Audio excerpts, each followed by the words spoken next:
Class 7, in question number 8, there are two parts are given, the A part and the B part, okay?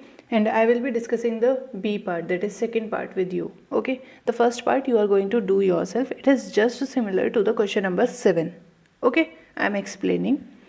Question number 8 is, a cement company earns a profit of rupees 8 per bag of white cement sold, okay?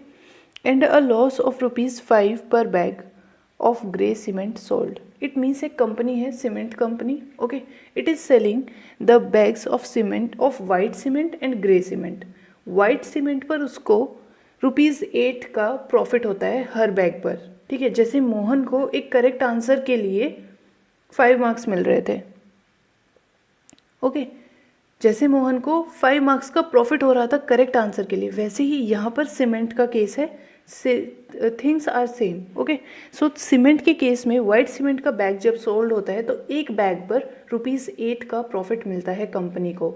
Grey cement के case में जब एक bag cell होता है तो company को ₹5 का loss होता है. इट मीन्स -5 हो जाता है उसका, ठीक है ना? -5. Loss is represented by negative because it is making less, ठीक है?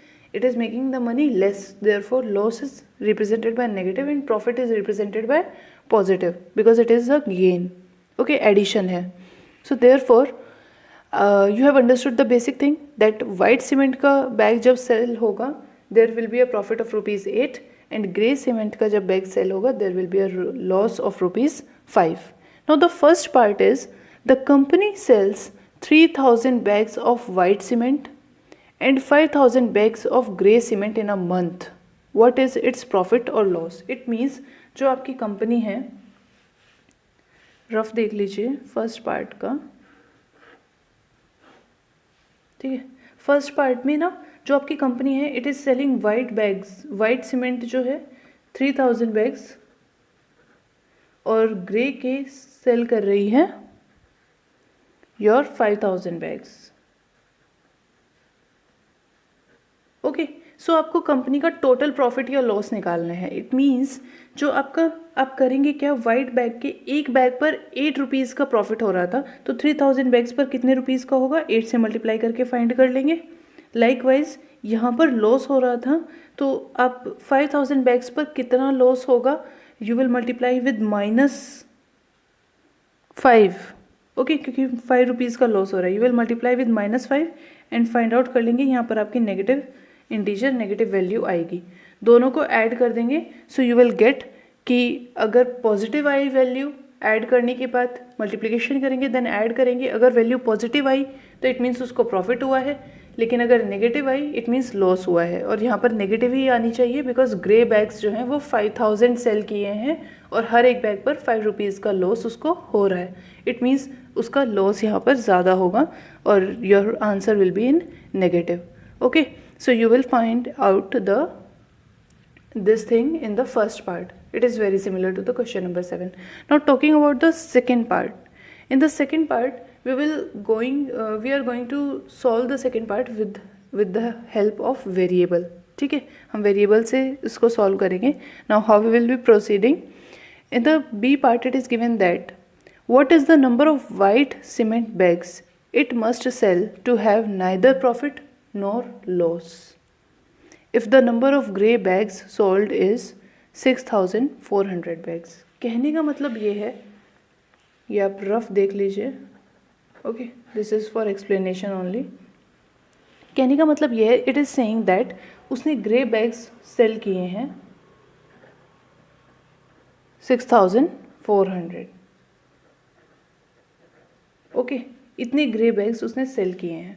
दे आर आस्किंग दैट कि अब ग्रे बैग्स अगर 6400 सेल किए हैं तो हर एक बैग पर ₹5 का लॉस हो रहा था तो ₹6400 पर भी कुछ लॉस हुआ होगा टोटल मिलाकर money, okay? They are saying that white bags की कितने वाइट सीमेंट के कितने बैग्स उसको सेल करने चाहिए अब कि जो लॉस उसका हुआ है ना ग्रे बैग्स की सेलिंग की वजह से वो कंपेंसेट हो जाए, मतलब वो इक्वल हो जाए.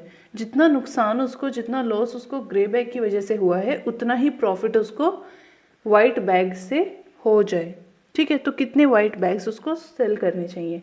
सो जब आपको वेरिएबल का मतलब यही होता है question number 8 second part, class समझिएगा। वेरिएबल का मतलब ये है कि जो आपको फाइंड करनी है चीज़, that you will let as variable. ठीक है, जो आपको फाइंड करना है वही आप वेरिएबल लेट करेंगे, उसको आप एक्स लेट करेंगे, क्योंकि आपको उसकी वैल्यू नहीं पता है, वो आपको ढूंढना है, निकालना है, तो आप उसको एक्स लेट करेंगे। It means late the number of, और हमें निकालना क्या है कि वाइट बैग्स कितने सेल किए जाएं।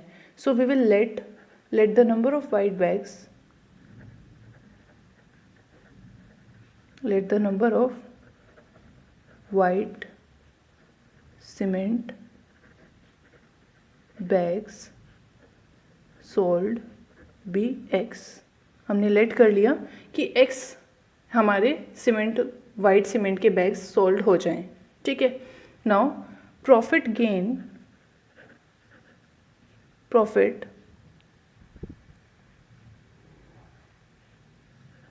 Earned by the company is equals to, अब वाइट बैग्स जब सेल होंगे तो प्रॉफिट अर्न करेगी कंपनी, है ना, और एक बैग पर 8 रुपीज़ का प्रॉफिट मिल रहा था, तो एक्स बैग्स पर कितने रुपीज़ का मिलेगा, ₹8x। ओके, ईच बैग पर 8 रुपीज़ का था, तो x total number of bags हैं, तो 8x प्रॉफिट मिलेगा। Now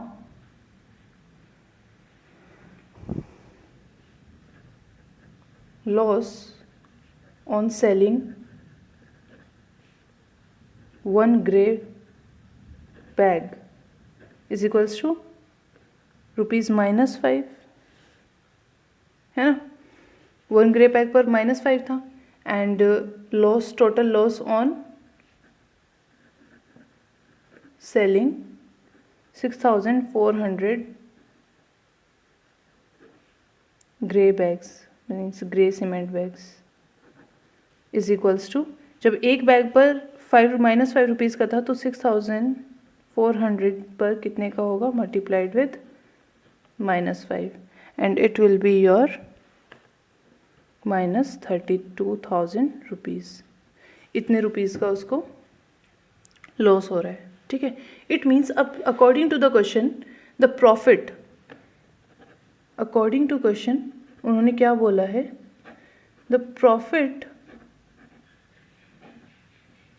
from selling white bags क्या हो जाए, इक्वल हो जाए loss from, so according to the question it is that profit from selling white bags जो है वो loss from selling grey bags के इक्वल हो जाए। मीन्स जितना उसको नुकसान ग्रे बैग्स की वजह से हुआ है उतना ही उसको प्रॉफिट वाइट बैग्स से हो जाए। It means company must have neither profit nor loss, मतलब उसको प्रॉफिट भी नहीं होना एंड लॉस भी नहीं होना। It means profit plus loss is equals to 0 हो जाए उसका। ठीक है, कोई भी बेनिफिट नहीं, ना ही कोई नुकसान। So profit plus loss is equals to 0 हो जाए। It means 8x plus -32,000 is equals to 0। Now यहाँ पर हम 8x x की वैल्यू मुझे यहाँ फाइंड करनी है। द 32,000 जो इधर नेगेटिव है इक्वल्स टू के उधर जाकर पॉजिटिव हो जाएगा। ओके, इक्वल्स टू के इधर जाकर पॉजिटिव हो जाएगा। Now you will have x is equals to, now 8x is equals to 32,000, so you will divide by 8 on both side of the equation. अगर आप ऐसे करते हैं, it is basically the solving the equation. Okay, algebraic expression you have read in 6th standard, और वहाँ पर आपने थोड़ा थोड़ा सॉल्व करना भी सीखा था, तो ये वही प्रोसेस में है। अगर आप दोनों साइड डिवाइड करते हैं बाय 8, यहाँ पर 8 से 8 कैंसिल हो जाता है, what comes x is equals to, और यहाँ पर 8 से जब आप इसको कैंसिल करते हैं your comes the 4,000। It means x is equals to 4,000। It means that 4,000 bags of white cement must be sold. Okay, this is about second part of the question number 8. In question number 9, there are 4 parts and all the parts are very similar. I am doing one part for you. Replace the blank with an integer to make it a true statement. True statement means we have to make the RHS equals to LHS. Okay, तो left hand side right hand side के equal होने चाहिए. So we have seen that अगर हमें find करना है यहाँ पर, we will let it as x. Okay, so consider the blank as x.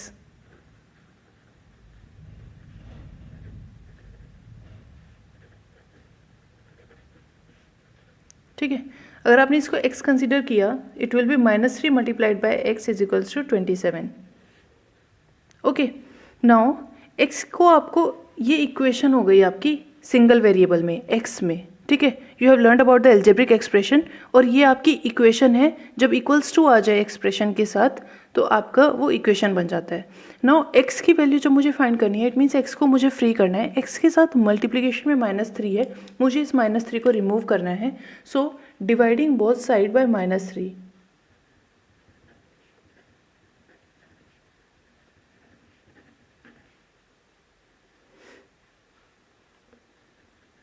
ठीक है, सो क्या हो जाएगा, -3 मल्टीप्लाइड बाय x बाय -3, और यहाँ पर भी मैंने -3 से मल्टीप्लाई कर दिया. ये आपका कैंसिल हो गया, और यहाँ पर आपका 3 9 ज़ा 27, और ये -9 के साथ चला जाएगा. It will be x is equals to -9. आप इस तरीके से भी कर सकते हैं इसको. And likewise you can see directly, because ये स्मॉल नंबर्स हैं अभी आपके पास. सो -3 की 9 से मल्टीप्लाई करूँगी, -9 से मल्टीप्लिकेशन करूँगी, then you will get the 27. Means negative integer की नेगेटिव इंटीजर के साथ मल्टीप्लिकेशन होगी, then you will get the 27. So this is all about your exercise 1.3. In the next part we will be going to discuss the division of the integer.